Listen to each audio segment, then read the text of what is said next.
सब लोग केयरफुल हो जाओ दे।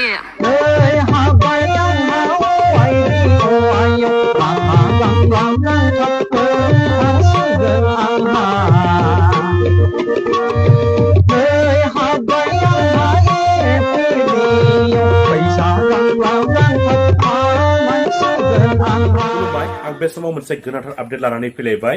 जोङो मिथिगौ लाख लाख सुबुंफोरानो YBY आवहाय जइन जानायखौ।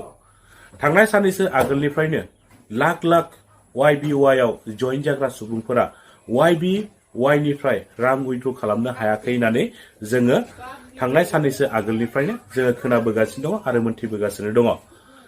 YBY नि WhatsApp ग्रुपआव लिरनानै फोरमायनाय बायदिब्ला दिनै 9 आगस्ट दिनैनि दिनाव YBY निफ्राय रां उइथ्र खालामनो हासिगोन होननानै YBY नि WhatsApp ग्रुपआवहाय लिरनानै फोरमायदोंमोन। नाथाय रायजोफोर दिनै फुंनि 6 बाजियाव जोङो YBY एप्सखौ अन खालामनानै नायनायाव जोङो नुनो मोनबाय YBY एप्सआवहाय गोदानै KYC बिनाय।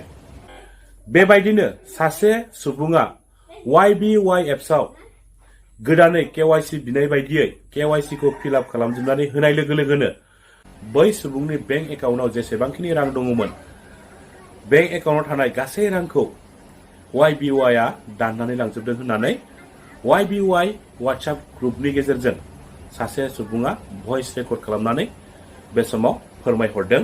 बिनिखायनो आंनि खावलायनाय रायजोफोर, नोंथांमोना YBY आव जइन जादोंब्ला नोंथाङा YBY आव जेसेबांखिनि रां जमा जानानै दङ बे रांखौ नोंथाङा KYC होनानै उइथ्र खालामनो सानदोंब्ला नोंथाङा 1000 बार साननानै लाग्रो।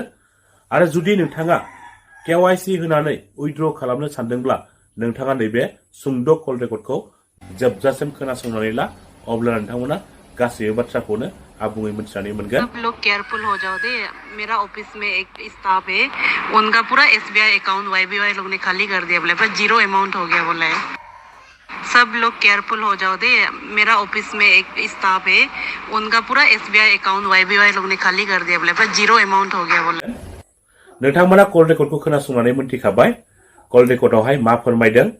बिनिखायनो जाय नोंथांमोना YBY एप्सआव थानाय रांखौ KYC जमा होनानै नोंथांमोना YBY आव थानाय रांखौ उइथ्र खालामनो सानदोंब्ला नोंथांमोना 1000 बार साननानै लाग्रो।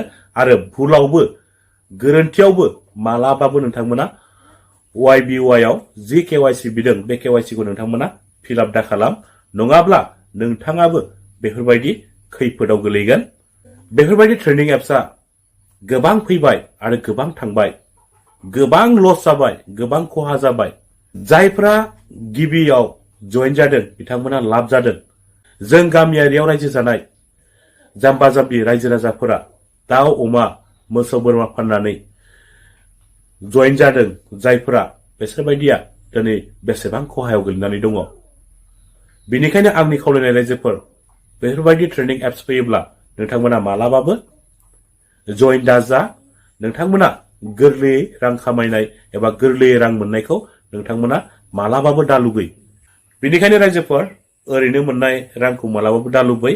नांगौबा गावनो खस्थ' खालाम, गावनि देहानि गोलोमदैखौ गहोनानै गावनो खुद खामाय। थाइसे थाइनै जि खामायो बे थाइसे थाइनैया थालांबाय थागोन, नाथाय ओरैनो मोननाय राङा मालाबाबो नोंथांनियाव थानाय नङा, आंनियावबो थानाय नङा, बे हावायैनो थांजोबगोन। स' लोगोफोर, आंनि दिनैनि सुंद' आपडेटआ बेखिनियानोसोमोन। आंनि भिडिअ बुंनायफ्राव माबाफोर गेना गोरोन्थिफोर जादोंब्ला आं सासे बर'निनो इउटुबार होननानै आङो नोंथांमोननिफ्राय निमाहा मोनगोन होननानै आङो मिजिंथिबाय। एसेनोसै रायजोफोर, नेक्स्ट भिडिअआव लोगो मोनगोन। जै बर' हारिनि।